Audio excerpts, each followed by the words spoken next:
Hello, नमस्कार। स्वागत है आप सभी का एक बार फिर से भूगोल की ऑनलाइन कक्षाओं में।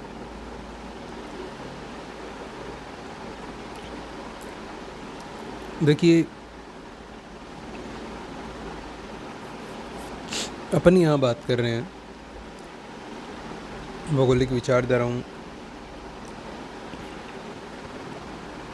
के पेपर में भूगोल में जो रोमन विद्वानों का योगदान रहा उनकी,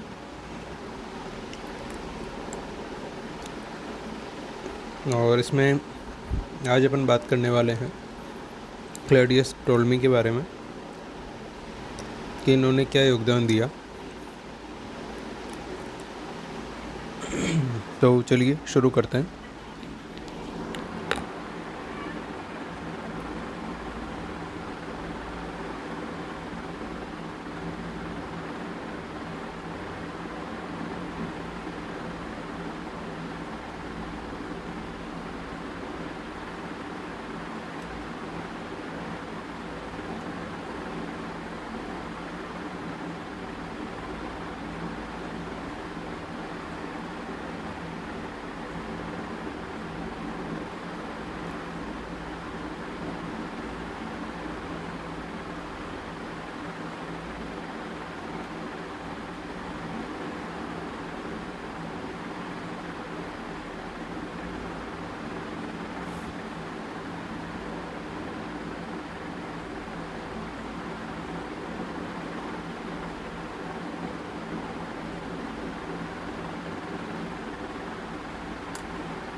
तो हेडिंग लगाइए आप क्लॉडियस टोल्मी, और देखिए इनकी बात करते हैं अपन।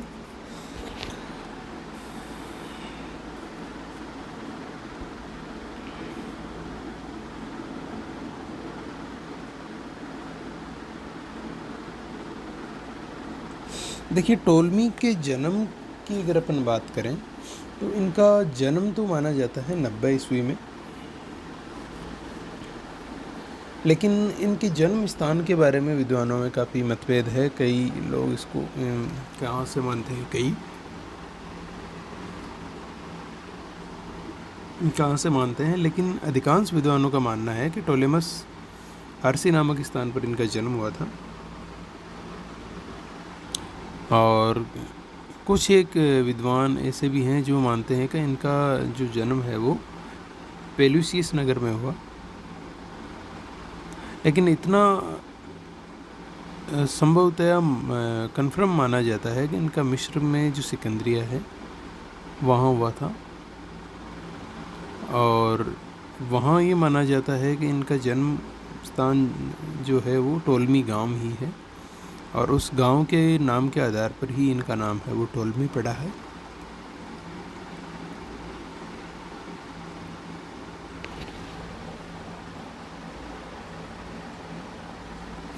और इनकी अगर शिक्षा की बात करें तो इनकी जो शिक्षा है वो सिकंदरिया में ही हुई, और इनके द्वारा जो रचनाएं लिखी गई टोल्मी के द्वारा, उन रचनाओं का जब अपन अध्ययन करते हैं, उनको पढ़ते हैं, तो उनसे ये पता चलता है कि टोल्मी को मैथमेटिक्स और भूगोल और जो खगोल है इनमें इनकी विशेष रुचि थी। और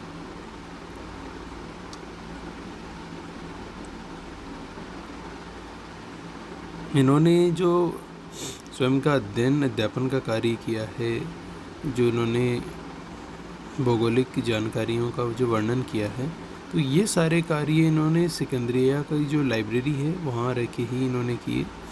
और टोल्मी ने प्रक्षेपण, मानचित्र निर्माण, गणित, खगोलिकी,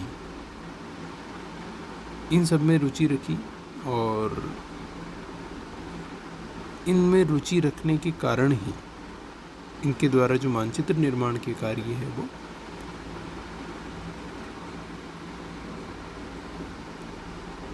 सफल रूप में किए गए, क्योंकि मानचित्र निर्माण में इन सब का ज्ञान होना आवश्यक है। अब इन्होंने कुछ पुस्तकें भी लिखी हैं, उनकी अपन बात करेंगे आगे। तो उससे पहले आप इनके जीवन के बारे में जो सामान्य जानकारी अपन ने बात की, इनके जन्म स्थान के बारे में, शिक्षा के बारे में, इनको आप लिख लीजिए। एक बार लिखिए।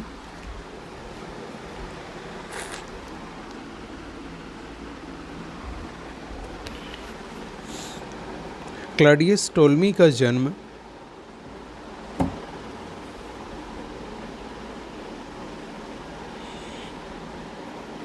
ईसा से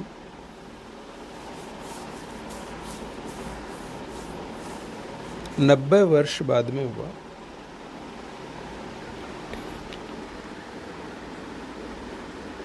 अर्थात 90 ईस्वी में हुआ।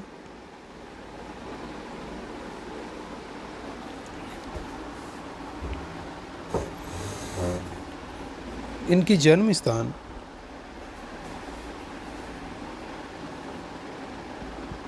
इनके जन्म स्थान को लेकर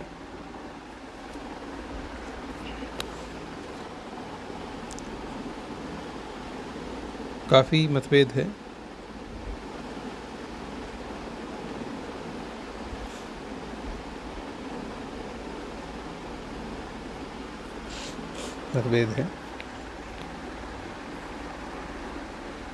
अनेक विद्वानों के अनुसार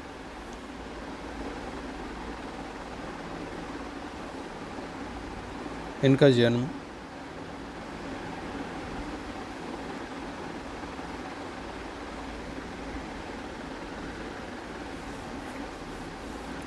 टोलेमस हर्सी नामक स्थान पर हुआ।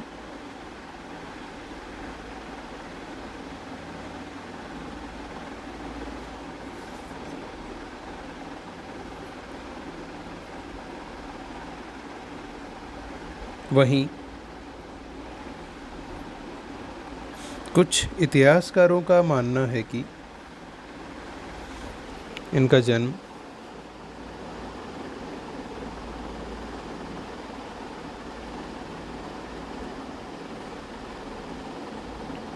पेल्यूसियस नगर में हुआ।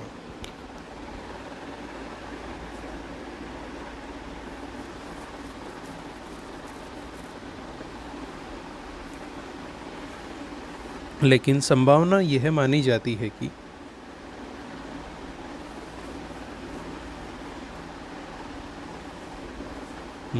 है कि इनका जन्म सिकंदरिया कोष्टक में लिख लेना, मिस्र सिकंदरिया के टोल्मी गांव में हुआ।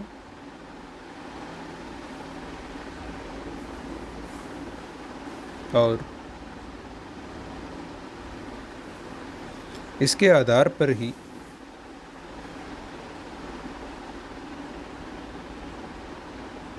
इनका स्वयं का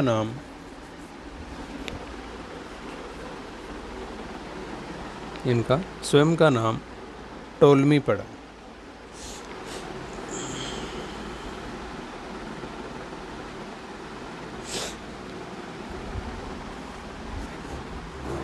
टोल्मी की शिक्षा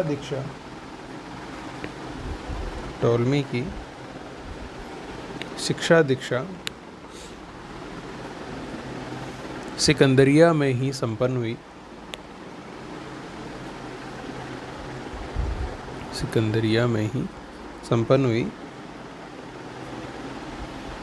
तथा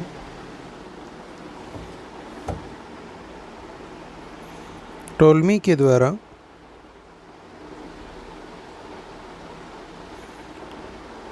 लिखी गई रचनाओं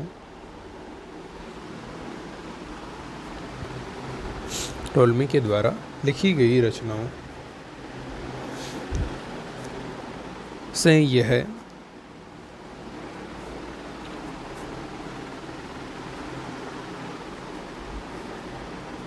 पता चलता है कि इनकी खगोल भूगोल तथा गणित विषय में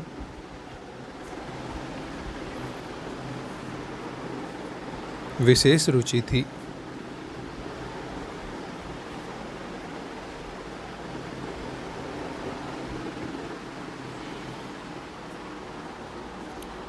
टोल्मी ने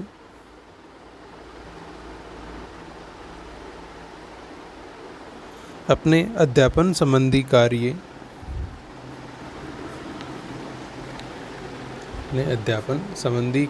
और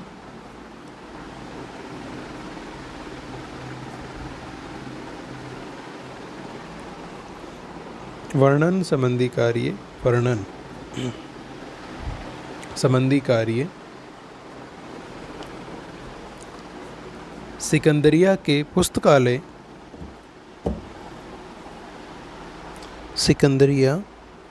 पुस्तकालय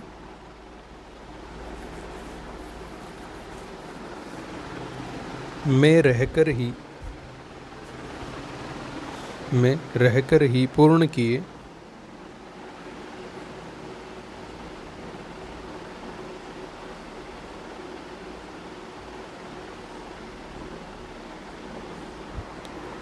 टोल्मी की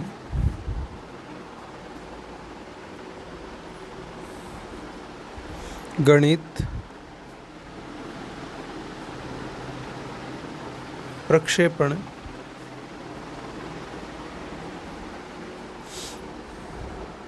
खगोलिकी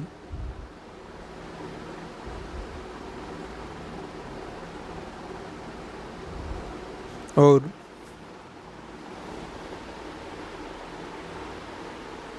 मानचित्र निर्माण में विशेष रुचि थी।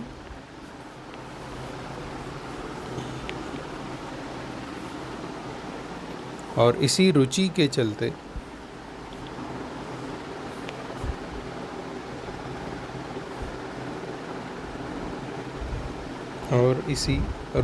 चलते इन्होंने मानचित्र निर्माण के कार्य किए।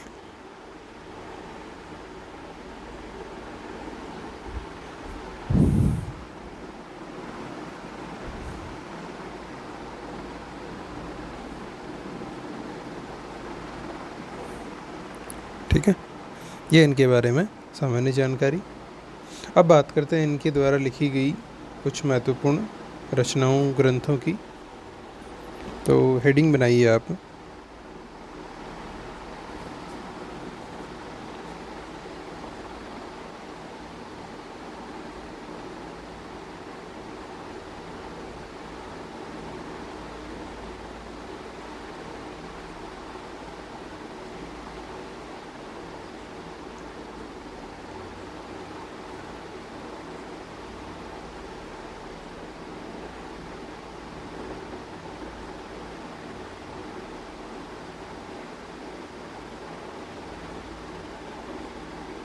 महत्वपूर्ण रचनाएं या ग्रंथ।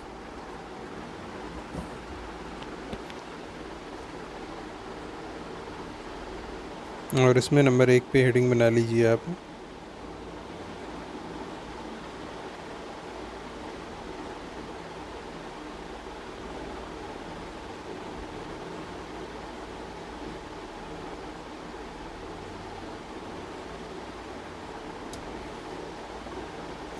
Guide to geography.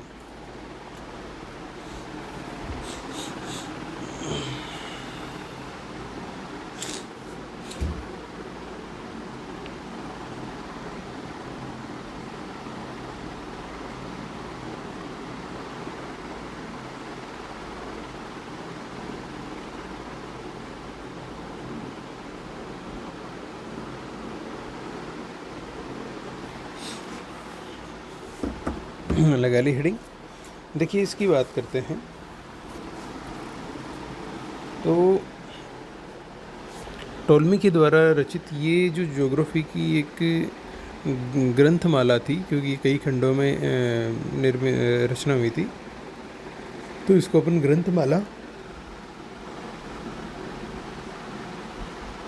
कह सकते हैं। अब देखिए इसमें क्या है कि इसमें मुख्य जो सैद्धांतिक नियम है उनका वर्णन किया गया है, और ये सैद्धांतिक जो नियम है इनका वर्णन मिलता है इनके प्रथम खंड में। फिर उसके बाद में किताब के जो खंड है दूसरे से लेकर 7वें तक, इन 5 खंडों में, 6 खंडों में तत्कालीन जो ज्ञात विश्व था उससे संबंधित 8000 स्थानों के नाम, उनकी स्थिति और ये सारी जानकारियाँ मिलती है। और इन्होंने ये जो जानकारियाँ निकाली तत्कालीन समय में इन्होंने जो मानचित्र बनाए, जो अक्षांश देशांतर रेखा इन्होंने निकाली, उनके आधार।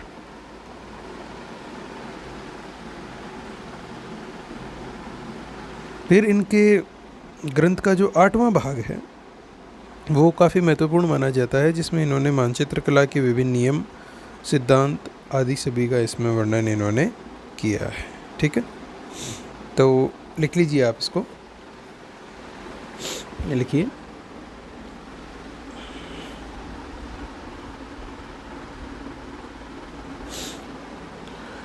टोलमी के द्वारा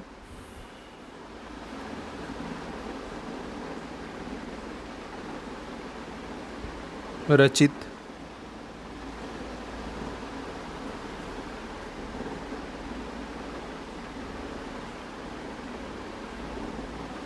ज्योग्राफी की यह ग्रंथमाला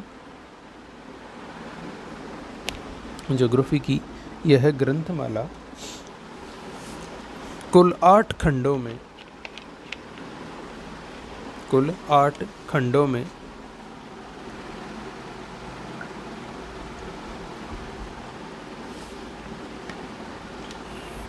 प्रकाशित की गई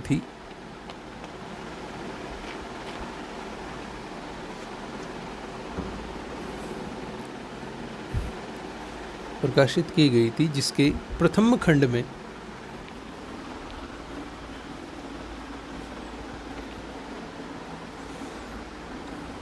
प्रमुख सैद्धांतिक नियमों का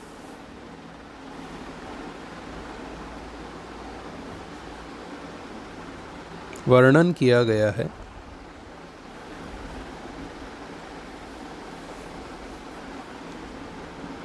तथा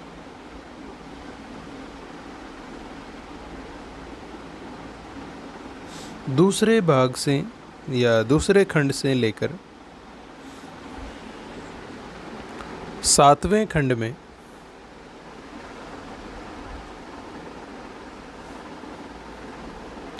टोलमी के समय के बसे हुए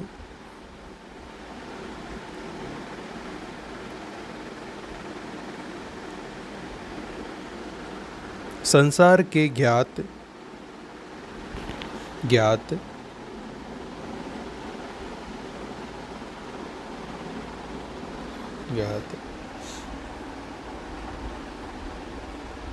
भागों के लगभग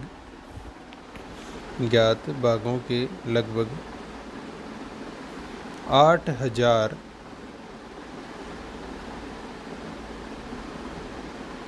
स्थानों के नाम और उनकी स्थिति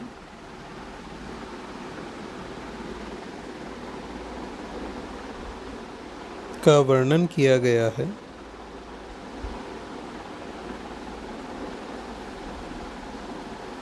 जो टोलमी के द्वारा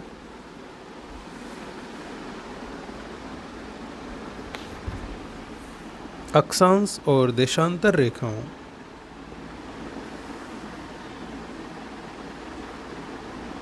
की सहायता से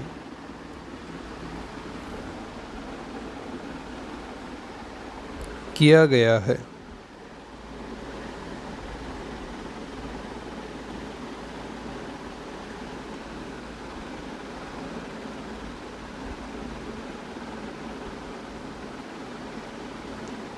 आगे लिखिए अगली लाइन से। और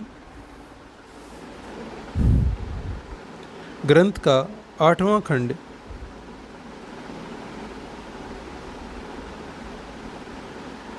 काफ़ी महत्वपूर्ण है।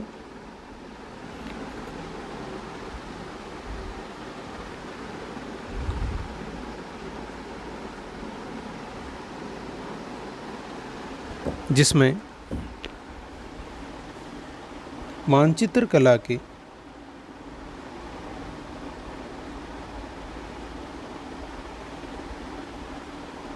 विभिन्न नियमों और सिद्धांतों का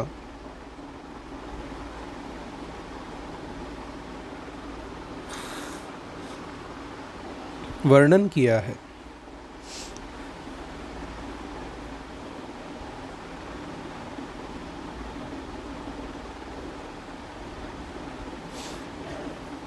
इस प्रकार टोल्मी ने अपने ग्रंथ में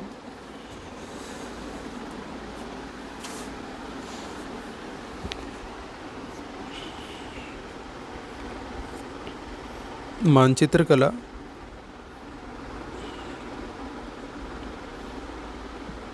शंक्वाकार प्रक्षेप,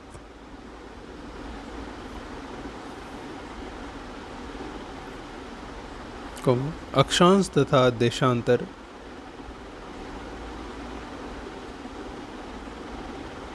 रेखाएं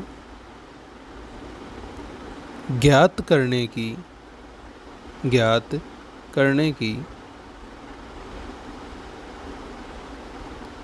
विभिन्न विधियों की जानकारी,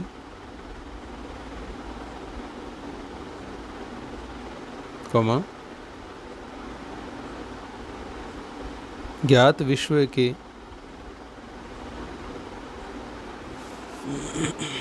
मानचित्र के निर्माण,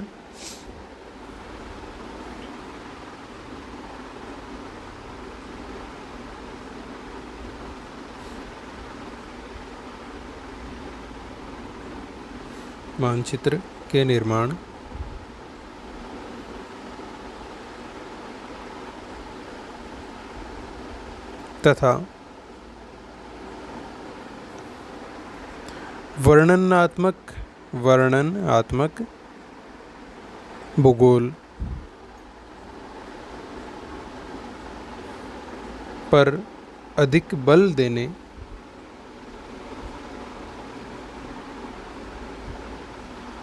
आदि सभी को सम्मिलित किया है।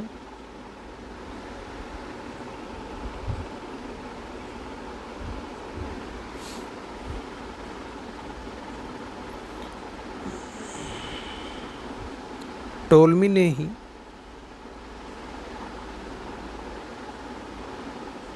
ध्रुवीय क्षेत्रों के लिए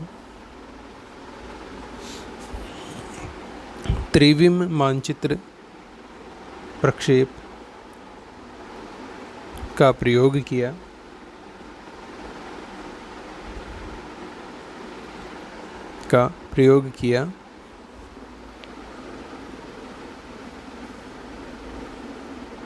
और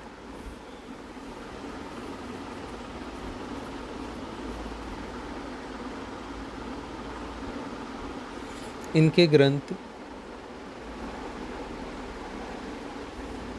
ज्योग्राफिया में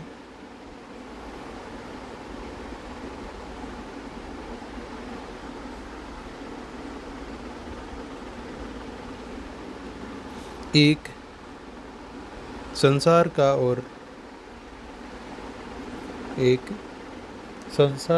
और 26 अन्य क्षेत्रों के मानचित्र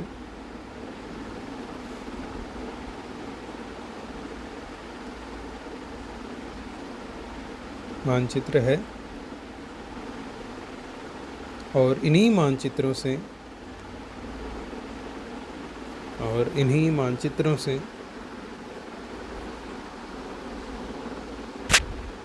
सर्वप्रथम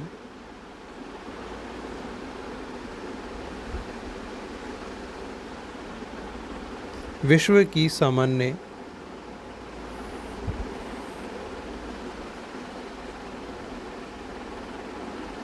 मानचित्रावली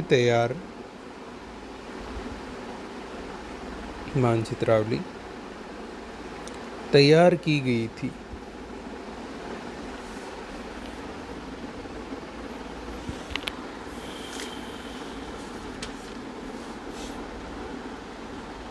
ठीक है, तो ये था इनका पहला ग्रंथ। इसके अलावा इन्होंने और भी कुछ ग्रंथ लिखे। अपन दूसरे ग्रंथ की बात करते हैं।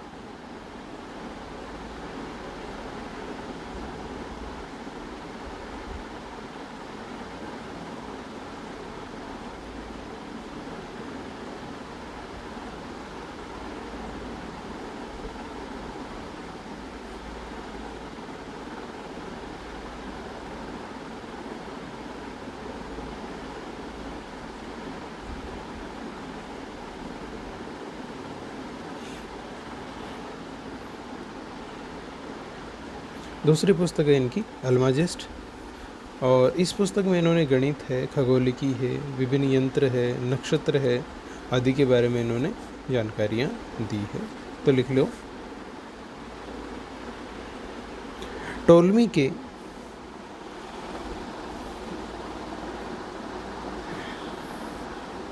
के इस ग्रंथ से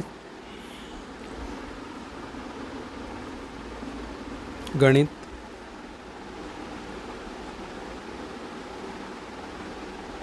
खगोलिकी,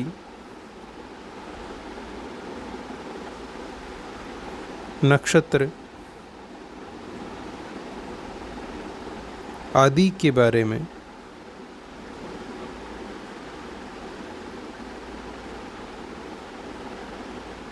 जानकारियाँ मिलती है।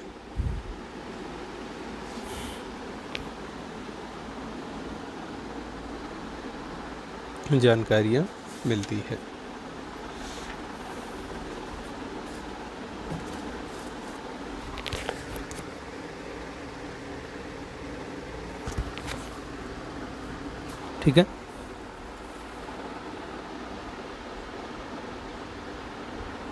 इसके बाद में इनका तीसरा ग्रंथ आता है ग्रहीय सिद्धांत।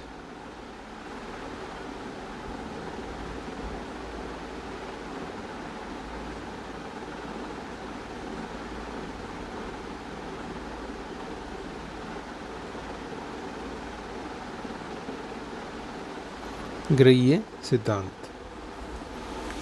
और देखिए इस ग्रंथ में इन्होंने ग्रहों के जो आपसी संबंध है उनके बारे में, ग्रहों की गतियां हैं, उनकी एक दूसरे से जो दूरियां हैं, इन सब के बारे में इन्होंने जानकारियां इसमें दी हैं। और इन्होंने इस ग्रंथ में ये भी बताया कि पृथ्वी है वो ब्रह्मांड के केंद्र में है, और बाकी की जो आकाशीय पिंड है वो पृथ्वी की परिक्रमा है वो करते रहते हैं। और इनके द्वारा बताई गई इस बात को 15वीं शताब्दी तक यूरोप में सत्य भी माना जाता है। तो लिख लीजिए। देखिए इस ग्रंथ में विभिन्न ग्रहों के आपसी संबंधों,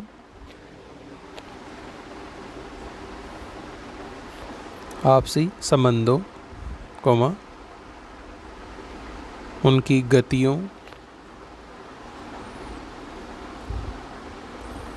तथा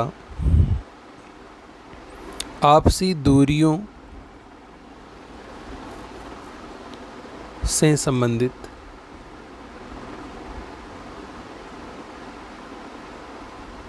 जानकारियाँ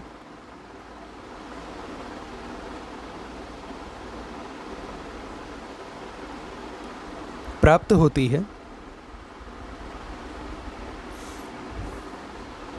इसमें टोलमी का मानना था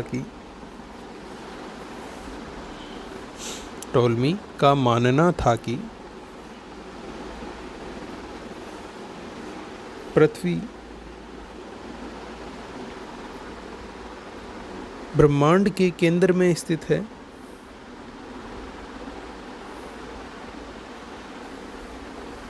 और अनेक आकाशीय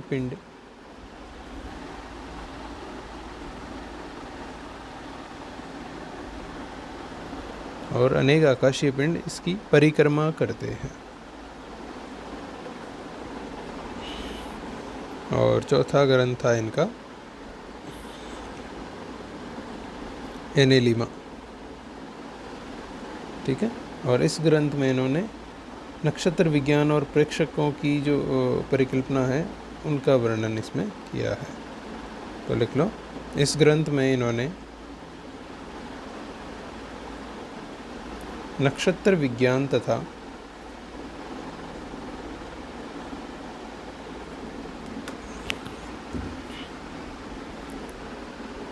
इस ग्रंथ में इन्होंने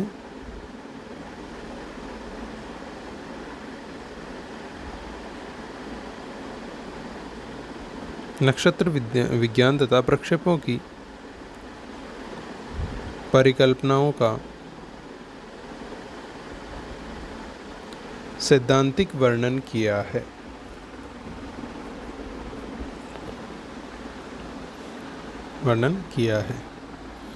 ठीक है। तो अब इनकी रचनाएं हो गई, सामान्य जानकारियां हो गई। अब इनका भूगोल में योगदान क्या रहा उसकी अगर अपन बात करें तो आज तो समय समापन की ओर है। अगले वीडियो में अपन इनके भूगोल में योगदान की बात करेंगे, तो आप हेडिंग लगा के छोड़ देना। कल फिर मिलते हैं। धन्यवाद।